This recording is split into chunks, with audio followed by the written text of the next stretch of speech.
Ինչի մասին է այս գործը, հերթական վերակենդանացված դրվագը, ինչու են հատկապես այս պահին հիշել եւ վերակենդանացրել գործը։ Իշխանության հաշվարկը կարծում եմ այս եւ այսպիսի այլ դեպքերում հետեւյալն է։ Իշխանությունը համարում է, որ պետության փողով, այսինքն դատախազություն, քննչական համակարգ, դատական համակարգ ու որոշակի դեպքերում ոստիկանություն կարելի է ներգրավել, գործեր սարքել, մարդկանց զբաղվածությունը ուղղել այս ուղղությամբ, որովհետև ժամանակը այսօր ամենակարևոր եւ ամենաթանկ ռեսուրսն է, եւ փորձել քաղաքականապես ակտիվ դեմքերին հնարավորինս դուրս մղել քաղաքական գործընթացներից։ Այսինքն շատ դեպքերում իրենք ունեն կանխատեսումները, իրենք ունեն գիտակցումը, որ այդ գործերը չեն գնալու եւ ես տրամաբանական կետին չեն հասնելու իրանց տեսանկյունից եւ այս իրավիճակում իրենց համար գլխավոր խնդիրն է սկսել քաշքշուկ 4-5 տարվա կտրվածքով մարդկանց տանել, բերել, ժամանակ ամբողջությամբ կենտրոնացնել այդ մասով, որից բնականաբար քաղաքական առումով տուժում է տվյալ անձը,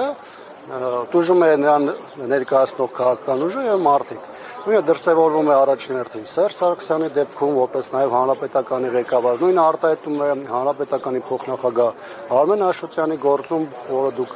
հաճախակի լուսաբանում եք, եւ կարծում եմ, որ նաև Սերժ Սարգսյանի հետ կապված այլ քրեական գործերը, որոնք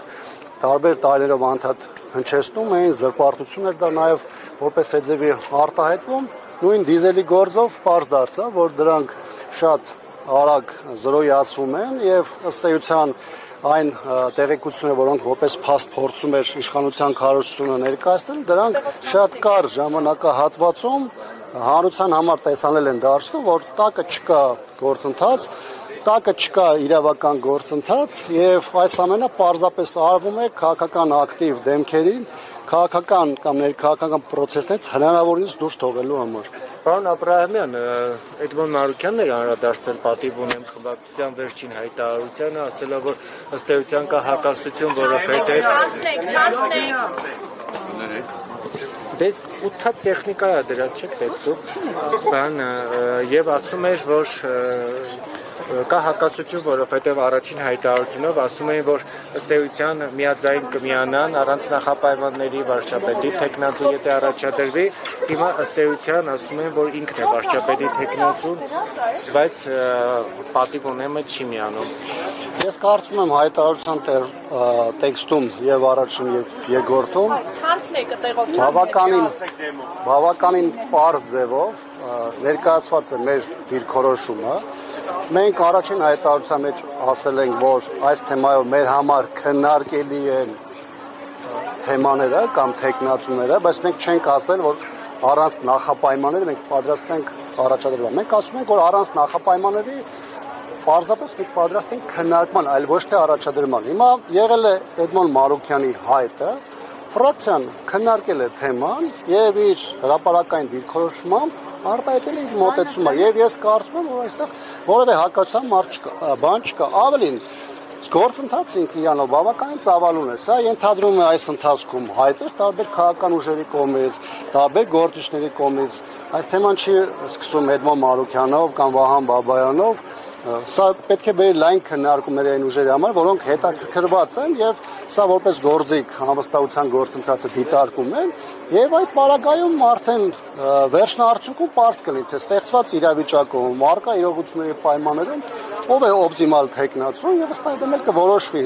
թե ումով են գնում կամ ում են առաջադրում։ Պարոն Աբրամյան, եթե ամեն դեպքում այս պայքարությամբ պատկա միակ տեխնացուն, որին առաջադրել են Էդմոն Մարուկյանն է, եթե պատիվ ունեմը դեմ է, ինչպես ասացինք Մուսկաթյան եւս, ինչու ձեր մեջի չէ կարողանում ձեր տեխնացուին առաջադրել, իրենք էլ ասում են, որ ոչ մեր տեխնացուին են համաձայն, ոչ իրենք են տեխնացու առաջադրում ու մտադրված բիզնեսում են գործընթացը։ Անկեղծ ասած, ես արդեն այդ հարցի պատասխանը տվեցի, իհարկե ես չեմ կիսում այն մոտեցումը, որ այսօր կա մենակ մի տեխնացու կամ բացառապես մի տեխնացու։ Կա Էդմոն Մարուկյանի ինքնաառաջադրումը, ինքնաառաջադրումը չէ, քաղաքական դաշտում ինքնաառաջադրումը, բայց կա երկու անձանց կողմից, երկու պատգամավորներից կողմից պատրաստակամությունը եւ process-ի մեկնարկը, բայց այն լայն դուռը, որը բացվել է անվստահության գործընթացի համար, Ոչ թե ենթադրում է, որ առաջին եկողի դեպքում կամ առաջինը, որ կարողանում է հասնել եւ ստորագրության խնդիր լուծել 1-2 падգամավորի պետք է առաջնորդել նրանով, այլ համստացության գործընթացը ինքը իրենից ներկայացնում է լայն քաղաքական գործընթաց, ոչ միայն խորհրդանական հիմնական ուժերի, որոնք իրենց ստորագրություն են դնում, այլ այն քաղաքական, արտախորհրդանական ուժերի, որոնք այս ողջ ընթացքում պետք է գործընթաց թեփեն, պետք է քաղաքական կոնսուլտացիաների միջոցով հասկանան որն է ճիշտ ճանապարհը եւ ով է այն օպտիմալ տեխնացու, որը կարող է ստեղծված իրավիճակում առաջնորդվել կամ նրանով ավելի հեշտ է լինելու այս գործընթացում հաջողություն ապահովել։ Մեկ նաև այդտեղ լրացում ես կատարեմ։ Տեսեք, երբ որ մենք խոսում ենք անվստահության գործընթացի մասին, երբ որ մենք խոսում ենք գործող իշխանության հերացման process-ի մասին, սա ենթադրում է, որ մենք չենք կարող Նիկոլ Փաշինյանին փոխարինենք մեկ այլ Նիկոլ Փաշինյանով կամ նրա հետ ասոցացվող, նրա արբանյակ հանդիսացած, հասկանում եք, այսինքն սա ինքնանպատակ Մարուկյանի դիտարկում եք մեկ այլ Նիկոլ Փաշինյան։ Ես ասեմ, հիմա մեր հայտարարության մեջ մենք բավական հստակ դրա մասին խոսում ենք։ Այսինքն, այստեղ խնդիրը հետևյալն է։ Խնդիրը ոչ թե ինքնանպատակ ինչ-որ մարդու բերելն է եւ process գեներացնելն է, որ գնանք պրիշկա դնենք, ասենք, գիտեք, քեզ այսել փորձեցինք, այսել չստացվեց, այլ խնդիրը արկա իրողություններին համահունչ մի տեխնացուի շուրջ կոնսենսուսի հասնելն է եւ դա միայն հանրապետականի հարցը չէ, որքան էլ հանրապետականը պատրաստակամությունը հայտնել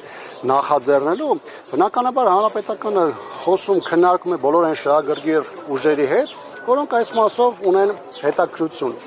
Հիմա, երբ որ խոսում ենք արբանյակ ուժերի մասին, երբ որ խոսում ենք մարդկանց մասին, ովքեր ասոցացում են, բնականաբար նայում ես նրանց քաղաքական հետագիծը, ով ինչ ճանապարհ է անցել, ով որտեղով է շարժվել, մենք նայում ենք տեսնում ենք ով մեր երկրի համար կարևորագույն հարցերի շուրջ ինչ դիրքորոշումներ են արտահայտել, երբ որ դու տեսնում ես, որ մարդը միգուցե արտաքնապես այս պայն իշխանությունից տարբերվող ինչ-որ բան է ասում, բայց գաղափարապես նրանց հետ միևնույն բովանդակային դաշտում է, բնականաբար դա չի նշանակում, որ խնդիրներ կան, հայտարարություն արեցի դրա մասին հրաժարական։ Հիմա պատկերացրեք իրավիճակ, որ խորհրդանի նախագահ, փոխնախագահներից որևէ մեկը հայտարարություն է անում այն մասին, որ ինքը չի կիսում այս պահին իշխանության այս կամ այն դիրքորոշում, այս կամ այն թեմայի շուրջ դուրս է գալիս, 3-4 ամիս հետո նույն այդ երկու падգամավորները նրանց առաջադրում են օրինակ անվստահության գործընթացը որպես տեխնացու։ Հիմա իրանք կան ասեն, գիտեք, տեսեք, մենք 4 ամիս առաջ դուրս եկանք, որտեղ մենք չէինք կիսում այդ դիրքորոշումը, եւ կան հանրության ներկայան որպես մրցունակ եւ այդ իշխանության հետ որևէ ձևով կապ չունեցող տեխնացու, բնականաբար այդ դա որևէ ձևով տրամաբանական չէ։ Պարոն Աբրահամյան, մի բան, ձեզ համար ինչ տեսակի տեխնացուն ընդունելի կլիներ։ Եվ եթե Հայաստան Դաշինքը տեխնացու առաջադրեր եւ առաջադրեր օրինակ Ռոբերտ Քոչարյանին, կոնկուրենտ օֆիսի առաջնորդ կամ նրա որդուն Լևոն Քոչարյանին, ձեզ համար ընդունելի կլիներ, դուք աներկբա եւ առանց նախապայմանների կհաստատեք այդ տեխնացությունը։ Տեխնացուների մասով առաջադրումները մենք մինչև ձեր մոտենալը ճիշտ ասած որոշակի մանրամասներով այս թեման քննարկել ենք, այն ինչ որ ներկայացված է մեր առաջին եւ երկրորդ նաեւ հայտարարության ֆրակցիայի, դրանում հիմնականում ներկայացված է այն մոտեցումներն ու սկզբունքները, որի շրջանակներում պետք է կայանա քննարկումը եւ դրա արդյունքում պետք է լինի առաջադրված տեխնացու։ Հիմա այստեղ կա մի հանգամանք, երբ որ մենք խոսում ենք կոնկրետ տեխնացուների մասով։ Տեխնացուների մասով շատ կարևոր է, որպեսզի հնարավորինս լայն համախմբում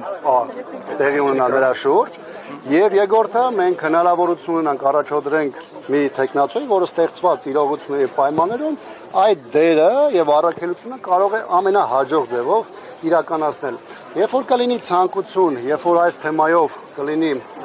առաջադրում, կլինի քննարկման ցանկություն, մենք բնականաբար պատրաստ ենք առանց նախապայմանների քննարկել բոլոր տեխնացուները եւ մեր դիրքորոշումը շատ հստակ արտահայտել։ Ինչով լավ չէ, օրինակ ձեր ժամանակ անկախ կամ գրեթե անկախ պատգամավորներ ահագին, դրեր շատ լավ հարաբերություններ, շատ մոտ էր խաղում ձեր կաբինետներում, շփվում էր ձեզ հետ։ Մի խոսքով շատ լավ էր ձեր հետ, բաց չէր, ձեր տենց շատ սուր չի քննադատել այն ժամանակ հիշում ենք, ոնց օրինակ Նիկոլ Փաշինյանն էր քննադատում, հիմա էլ Փաշինյանին է քննադատում, ասում է սխալանում, լավ չի ճանաչում։ Ի՞նչն է պատճառը։ Վայ ջան, իհարկե, ժամանակավոր է։ Վայ ջան, ես իհարկե չեմ զլանում ստանում որևէ հարցի պատասխանելուց, շատ ցավով եմ ասում, որ դուք մի քիչ ուշացել եք։ Միգուցե մենք առանձին նաև ձեր հետ այս թեմայով մեկնարկել, որովհետև այս թեմայով 3 համապետում արել եմ, ես առաջարկում առանձին մենք իրար այս թեմայով ինտերվյու անենք։